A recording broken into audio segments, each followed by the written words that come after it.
you. Thank you very much, Tony. Let me start off. Well, good day to everybody.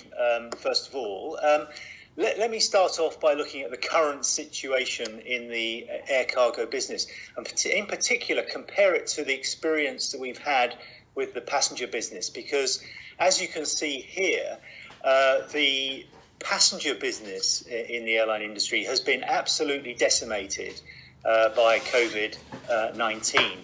The industry was grounded in April, and as of September, passenger flows were down 73%. Cargo, as you can see here, has been relatively unscathed by COVID-19. It was down just 8% in September. And in fact, the reason that it's down at all is really because the problem facing the cargo business at the moment is one of a shortage of capacity. Tony, I think I'm going to have to ask you to... Yeah, we've got Jordan who's moving the slides. Hang on a second. No, Jordan, yeah, perfect. Okay, the problem is a shortage of capacity. You can see the blue bars here that actually freighters have been working exceptionally hard. Freighter utilization is at all-time highs, and they've managed to squeeze an extra 20% capacity out of the freighter fleet since the start of the crisis. But typically, half of air cargo volumes would be carried in the bellies of passenger aircraft. And as you can see from the red bars, they are still, many of those aircraft are still grounded because of the travel restrictions that we see on international markets. So overall, capacity for carrying cargo is still down 25% compared to a year ago. Now, that capacity crunch, that really severe shortage of capacity has led, if we move to the next slide, please, to what are exceptional yields, and the consequence for the cargo business has been that revenues have been growing. Revenues have been very, very strong. In complete contrast to the catastrophic fall of passenger revenues that we've seen elsewhere in the airline business. Now, that situation, as you can see, those yields have been coming down, but moving forwards, I think that the situation, at least for the next year, is still going to be quite supportive for airline revenues. If we move to the next slide, for one thing, the capacity from the passenger fleet is not likely to come back very quickly given this outlook for air travel. We had some very good news on vaccines, but we still expect the return to pre-crisis levels of air travel to be quite slow, to take several years rather than a matter of months. And if we go to the next slide, that's during a period where demand for air cargo services is really strong. You can see here that the export orders from manufacturing companies are well above pre-crisis levels, and that's because in the economy outside of travel and tourism, there's actually been quite a strong rebound in activity, and companies are turning to air services to very quickly restock their inventories, to support supply chains, and of course to get key medical supplies around the world. So on the demand side, demand for air cargo services is very strong. And if we look at the next slide, you can sort of see why. I mentioned just now that we've seen a strong rebound in economies outside of travel and tourism. This shows the business confidence of companies in the manufacturing and the services sector. So the majority of the economy in these countries shown here. And it shows that as lockdowns ended, there was a very sharp rebound in confidence. And indeed, the readings up to October look very supportive for the demand for air cargo services to keep those businesses running, with the exception of what we're starting now to see in Europe. You can see the French confidence has collapsed. It's gone into contractionary territory because of the second wave of the coronavirus and the lockdowns that we've seen in Europe.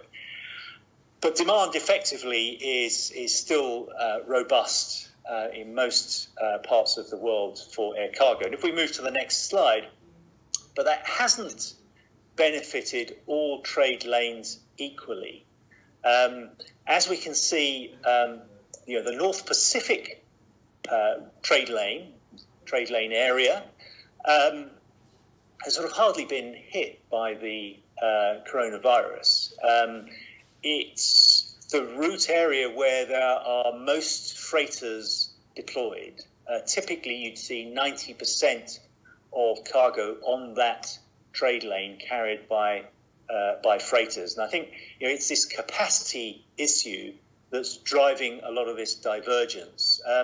Middle East airlines have been very successful on the Asia to Middle East trade lane.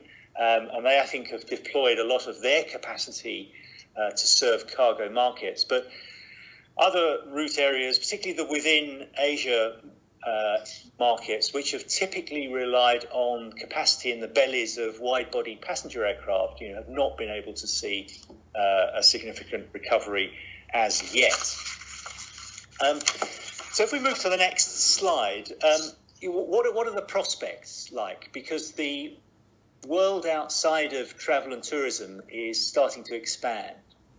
And what we've seen in the past is that when we've moved out of recession, which are represented by these blue bars, the share of air cargo in overall world trade, air cargo compared to other modes of transport, has risen very sharply because companies need the speed of air transport to get products to market quickly. And of course, we've got the need to ship vaccine in the first half or the middle of 2021. So the expectation is that we'll see a substantial rise in the share of air cargo over the next 12 months relative to other transport modes. And if we move to the next slide, which sort of sums up the outlook, this year has been one of contraction, partly because of the shortage of capacity.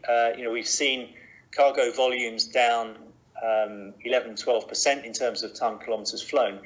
Next year, we're expecting to see air cargo volumes expand at twice the pace that world trade is expected. So we're looking for something like a 13%, just over a 13% rise in air cargo volumes.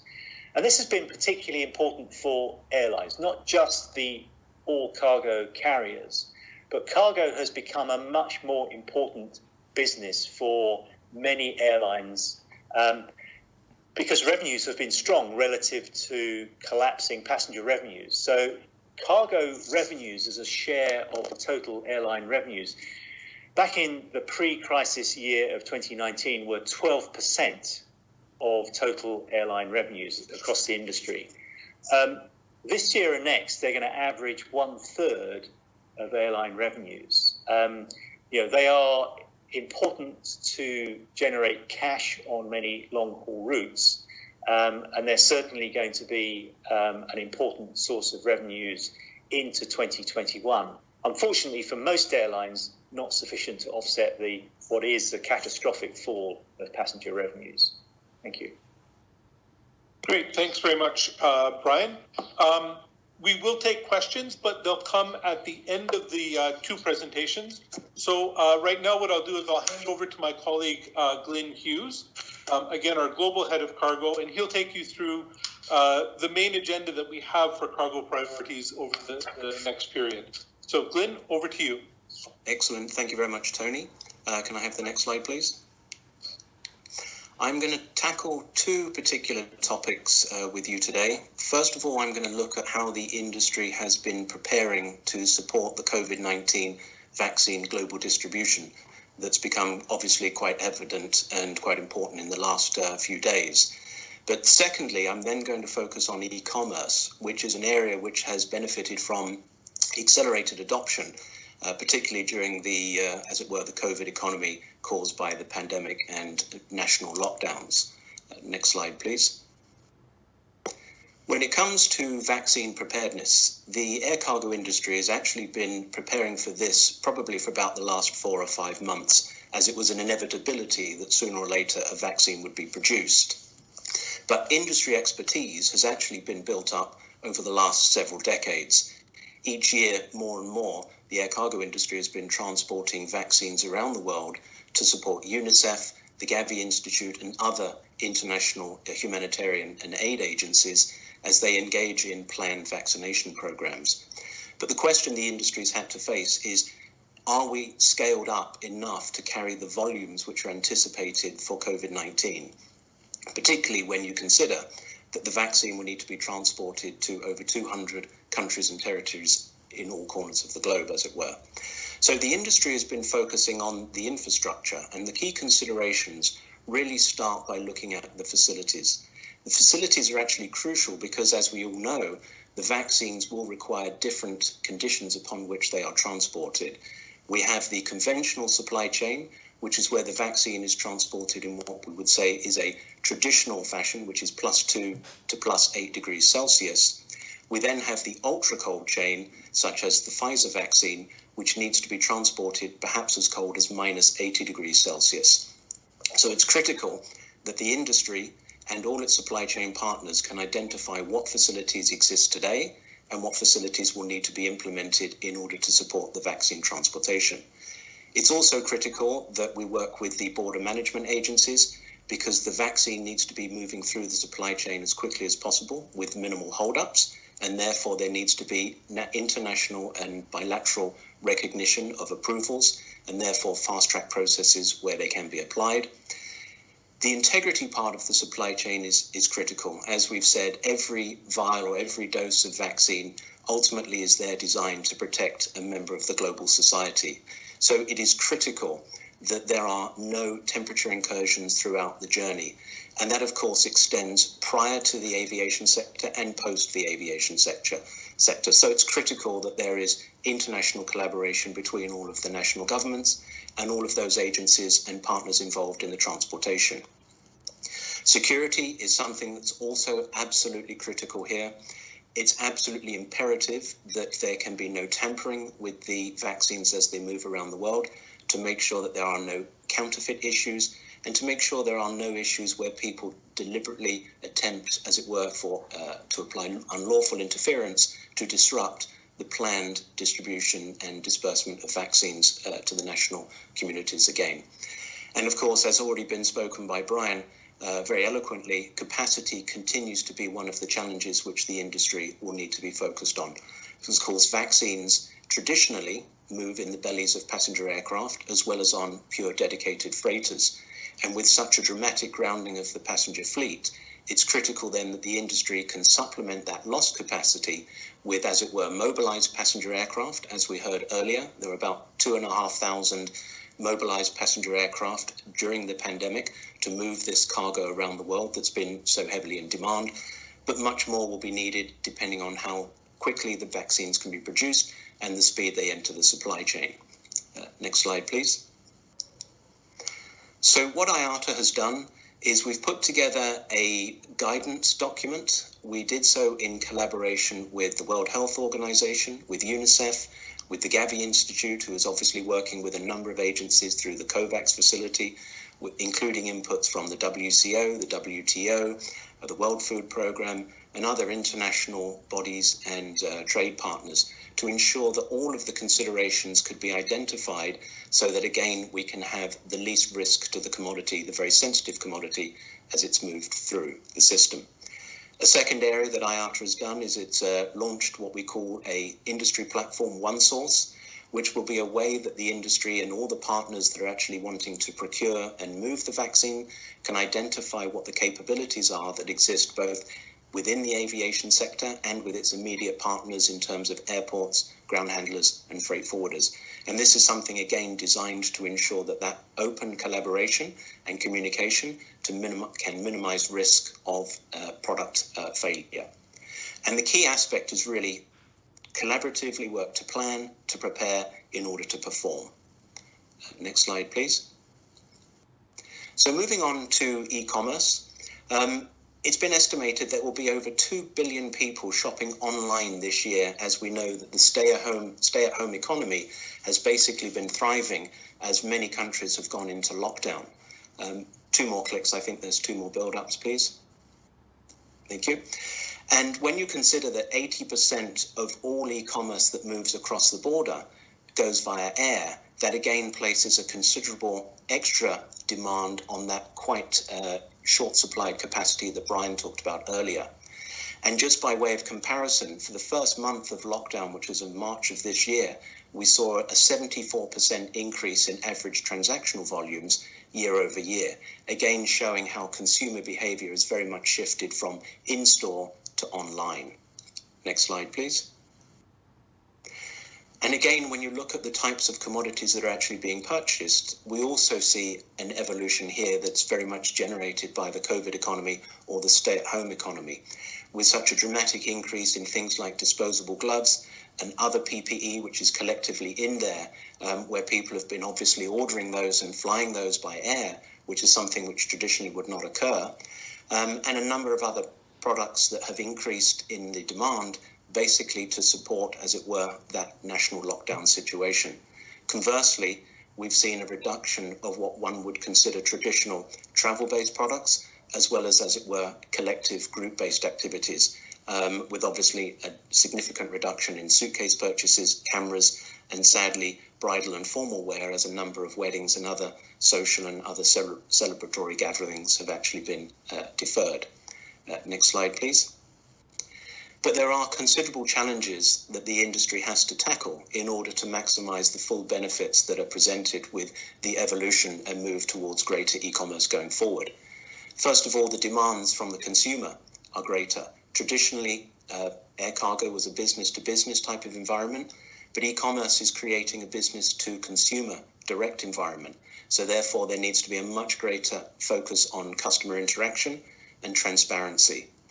Shipment sizes are getting much smaller. E-commerce is about moving a larger number of smaller items. So handling facilities will need to be optimized, and robotics and automation needs to be increased, because instead of moving a 10-ton consignment, it might now be moving 10,000 1-kilo consignments. So there needs to be a shift in how those products are actually moved through the cargo facilities.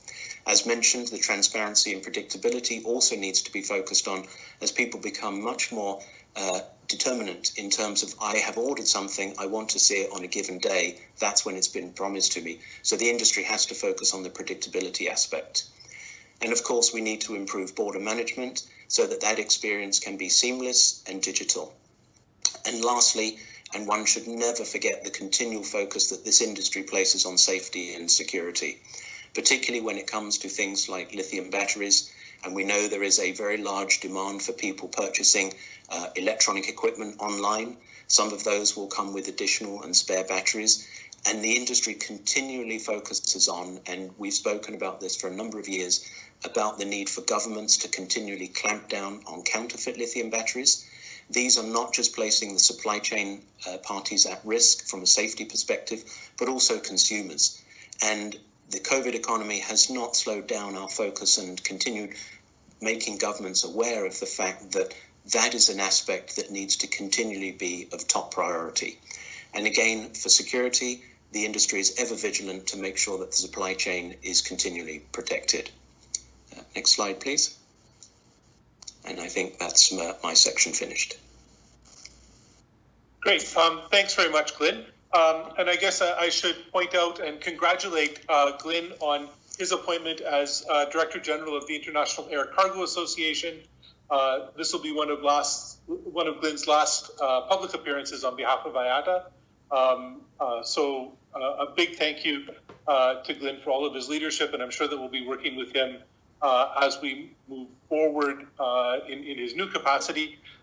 In the meantime, I believe Nick Careen, our Senior Vice President of Airport Passenger Cargo and Security, is joining this call. And Glyn will be interim taking over the responsible for cargo until we get a replacement for the irreplaceable. So perhaps, Nick, did you want to say a few words before we go into questions? I don't think there's a lot for me to add other than I did want to take the opportunity that you had suggested there in terms of congratulating Glyn for his contribution to cargo in every way, shape, or form. When you refer to Glyn as being irreplaceable, there's many facets of Glyn's contribution to this industry that are irreplaceable. The good part about Glyn's new role is it actually provides a significant opportunity for the cargo industry at large. In terms of our ability to be able to continue to work closely with IATA and others to be able to further address these issues that Glyn so aptly highlights on an annual basis, but on a daily basis for me when I deal with Glyn and his team in terms of the cargo agenda. And we've got no shortage of opportunity in front of us, as Glyn had adequately pointed out. But for me, it's more to really thank. It's been a pleasure for me to work with Glyn. I think for many who are on this call that do this annually or even more frequently than that, interacting with Glyn and his contributions and his humor and his knowledge are some of the best in the industry, and it's been a real pleasure for me. And I look forward to working more closely with Glyn in his new role, obviously in a different perspective. In the meantime, probably not the greatest news for the cargo team itself is that I'll be keeping watch on all the activities that we're doing, making sure that nothing is we don't lose any of the steam that Glyn has provided us with as we source a new individual to take on the reins and build upon the great work that's been done. So thanks, Glyn. I really appreciate and look forward to continuing to work with you. And thanks again for everything that you've done. Thank you, Tony. May I just say a quick word, please? Yes, and too much time. Just before you do, Glyn, I just want to register a little bit of disappointment in that we've been through a whole presentation from you without a single pun. So I hope before we end this call, we'll get at least one. Over to you, Glyn.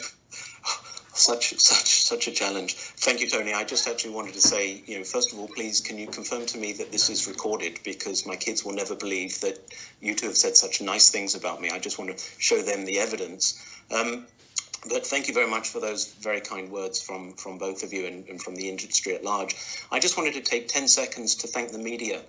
I think over the last 30 years that I've been with IATA, I've said this on numerous occasions. I'd like to say this, as you say, on my last opportunity, how much we value the relationship with the media.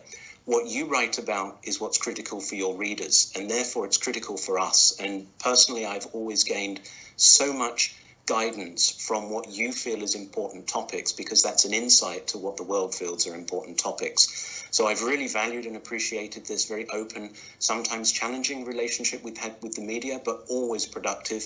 And I want to thank you because it's the passion of the media and it's for the skills and the things that they write about, which personally I found just so guiding when it comes to the various topics and things that we need to focus on. So I really want to say thank you very much to all of the people and the members of the media out there.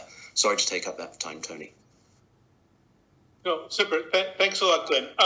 So in the meantime, we have some questions that have come in.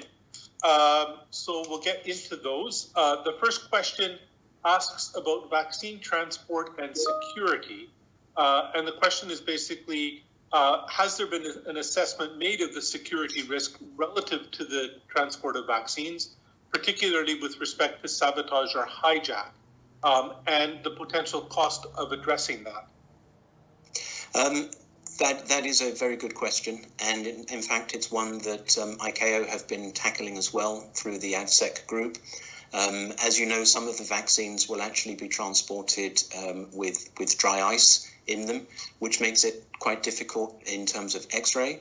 And of course, some of the product is very sensitive, so it makes it difficult to open the boxes. So there are, and obviously I can't go into the details, but there are about 9 different layers of security assessment and screening, which each shipment will go through to ensure that there is total integrity going through.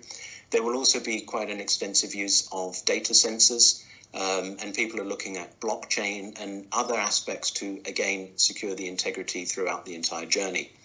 Part of the guidance that we're working with and working with UNICEF in particular, who through their activities of COVAX will be procuring and distributing the vaccine to 92 of the lower middle income countries, again, it's a fundamentally important question for all of those countries, not just the lower middle income, but all of the economies around the world, or all of the countries, to look at the safe and secure transport. So it's imperative that governments do an assessment of their security capabilities, and it also determines they need to determine how and where they will store the vaccine within their countries and what their disbursement and replenishment rates are, so that the vaccine can be held in the fewest number of most secure facilities. Great, thanks very much, Glyn. We have another question also talking about the transport of vaccines, and it's concerning the temperature at which the vaccines need to be transported.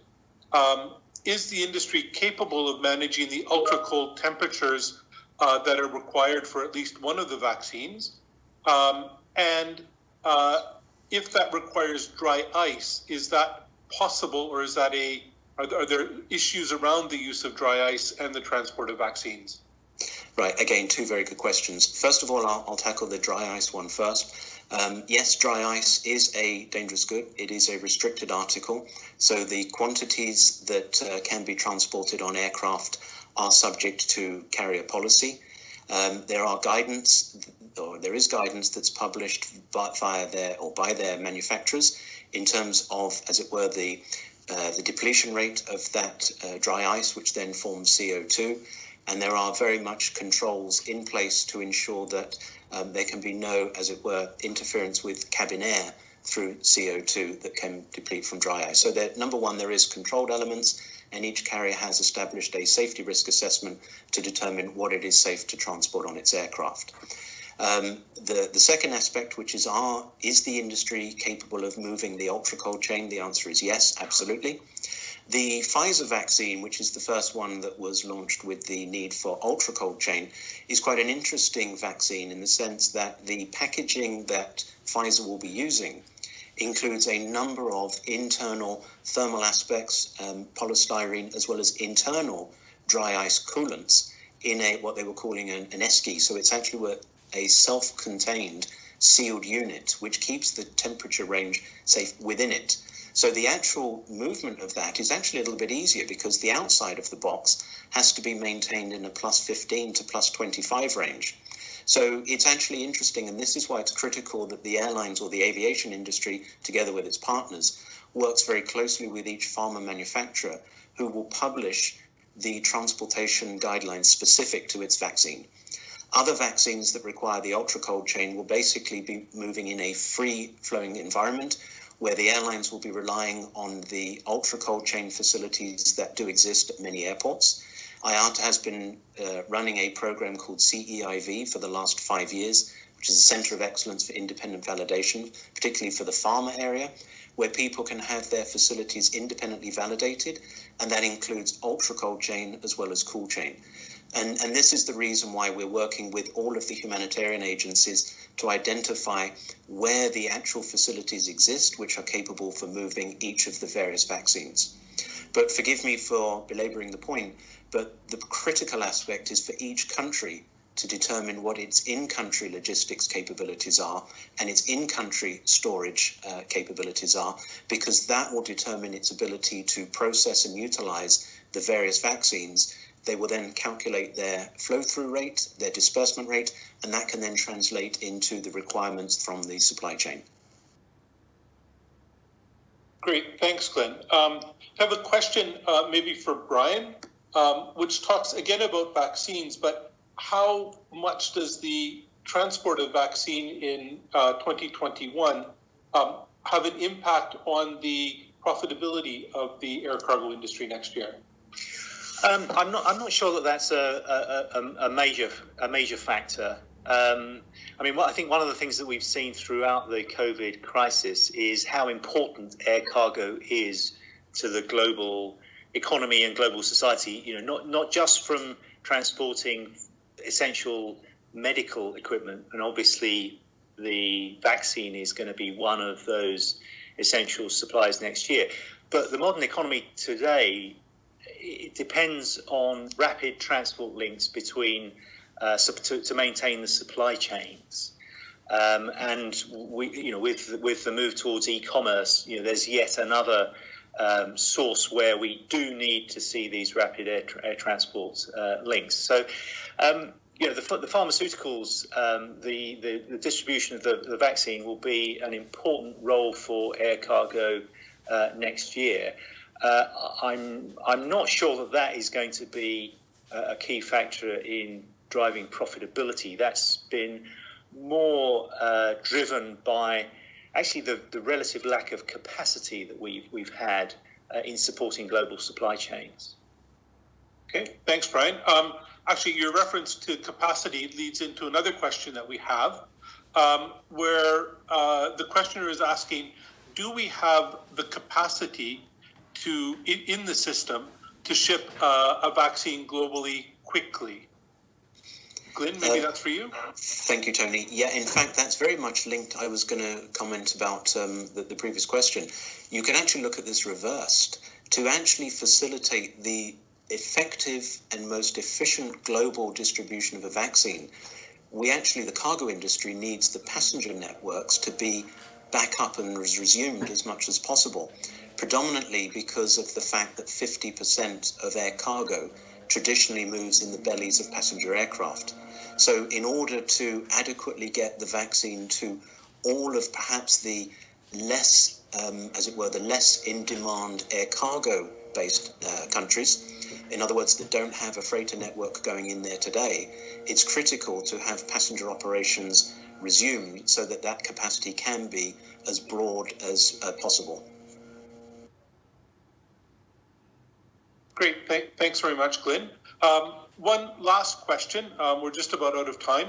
But the question is, are we sure that we've sufficiently sorted out the red tape in terms of things like access to landing slots, bilateral agreements that would allow sufficient air cargo capacity to operate for a massive airlift of vaccines?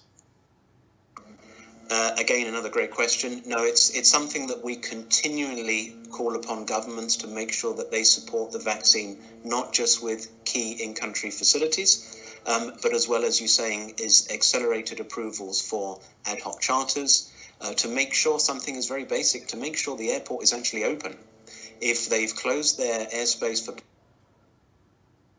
There were many airports during the pandemic which actually were closed to all operations, and we had to then specifically lobby to get the air cargo flights to be resumed.